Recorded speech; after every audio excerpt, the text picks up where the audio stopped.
Nous vivons une situation sans précédent dans l'histoire moderne du monde. Nous vivons une situation qu'aucun d'entre nous n'a jamais vécue auparavant.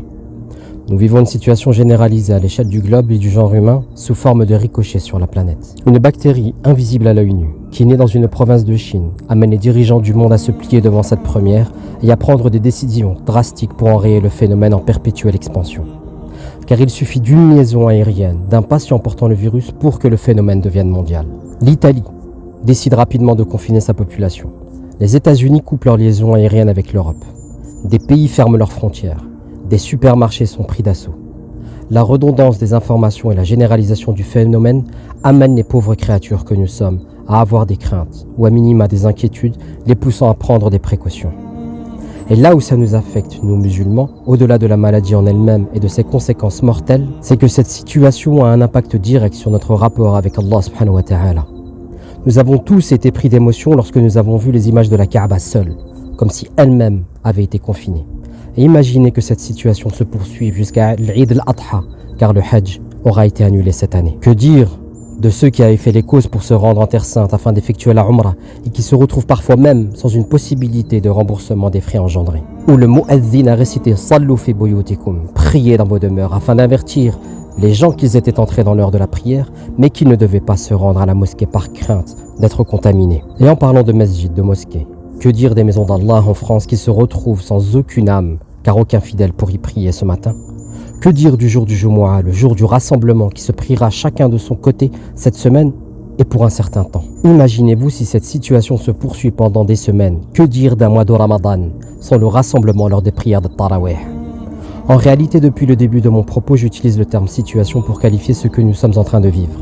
Mais ce n'est pas qu'une simple situation. Il s'agit là, bel et bien d'une épreuve. D'une épreuve à l'échelle du globe terrestre, nous rappelant les récits des peuples qui nous ont précédés et qui sont mentionnés dans le Coran, à l'exemple de Noé et du déluge. Car nous ne sommes tout simplement pas reconnaissants à l'égard des bienfaits d'Allah. Nous ne sommes pas reconnaissants pour le bienfait de la santé, comme nous ne sommes pas reconnaissants pour un bienfait inestimable, qui compte plus que tout dans cette vie. Nous ne sommes pas reconnaissants pour Al-Iman, la foi, qu'il a mis en nous. Et cette marque d'ingratitude commence dès lors où nous considérons ce que nous possédons comme un droit, comme un acquis, qui ne nous échappera jamais. Or, Allah subhanahu wa ta'ala nous a prévenus en différentes occurrences dans son livre, en s'appuyant sur différents bienfaits comme le pouvoir ou l'autorité dans Surat Al-Imran, ou la guidée dans Surat Al-Kahf, ou de manière générale dans Surat Al-Baqarah. Wallahu yarzuqu man yasha'u bighayri hisab. Allah attribue ses bienfaits à qui il veut, sans compter. Et tout comme il attribue ses bienfaits, il peut les retirer. Car parfois Allah subhanahu wa ta'ala va nous retirer certains de ses bienfaits, car nous n'avons pas mesuré l'importance de celui-ci, nous l'avons négligé.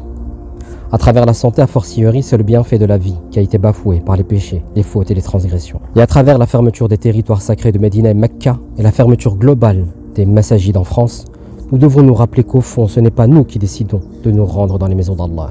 C'est Allah qui nous y invite.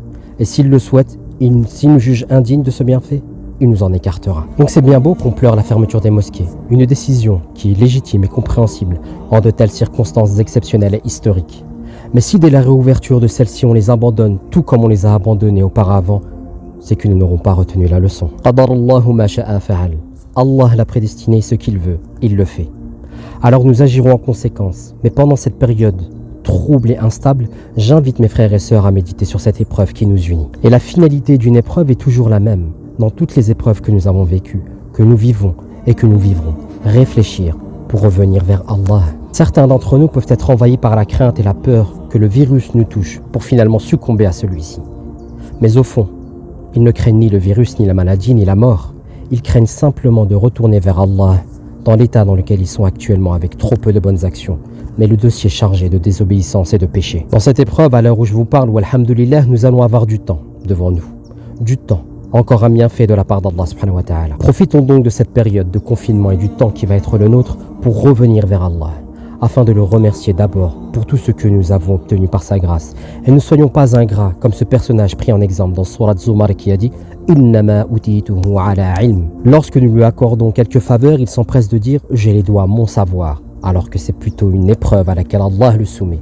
Mais la plupart des hommes ne s'en doutent guère. Profitons donc de cette période de confinement et du temps qui va être le nôtre pour méditer sur notre vie, nos manquements, nos excès, nos péchés, afin de parvenir à un repentir sincère, car assurément l'épreuve que nous traversons n'est que due à ce que nos mains ont perpétré, comme Allah nous le dit dans Surat Shura. Profitons donc de cette période de confinement et du temps qui va être le nôtre, car tu ne peux pas te rendre à la mosquée? Très bien. C'est pour toi l'occasion de pratiquer la prière au dernier tiers de la nuit, pour le glorifier, le remercier, lui demander pardon et lui demander la protection pour les personnes que tu aimes, car assurément il est le seul et l'unique protecteur en ces temps troubles. Et en parlant de recherche de protection, profitons donc de cette période de confinement et du temps qui va être le nôtre pour mettre en application la sunna des azkar du matin, après chaque prière, du soir et avant de dormir, qui t'assure à bi'idhnillah une protection au point de bâtir une forteresse autour de toi, en t'appuyant sur la citadelle du musulman pour cela. Profitons donc de cette période de confinement et du temps qui va être le nôtre pour lire et méditer le Coran sur les peuples qui nous ont précédés, car désormais les leçons qui sont à en tirer, ce ne sont plus des légendes, mais c'est bel et bien notre réalité. Car aujourd'hui, plus que jamais, des créatures périssent, le genre humain est touché pour les désobéissances continuelles que nous commettons.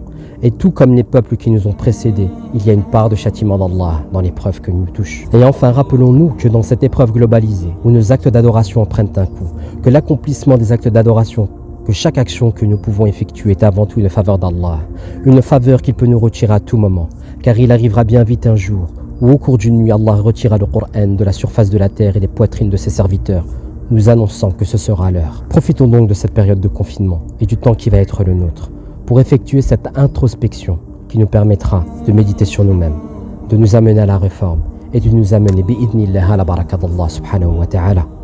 Puisse Allah nous épargner son châtiment, nous apporter la guérison et la réforme de nos personnes, en puisant dans sa parole et dans le modèle de son prophète alayhi salatu wassalam, le moyen de dépasser cette épreuve.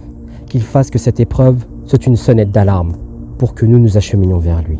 Puisse Allah faire du Coran le printemps de nos cœurs.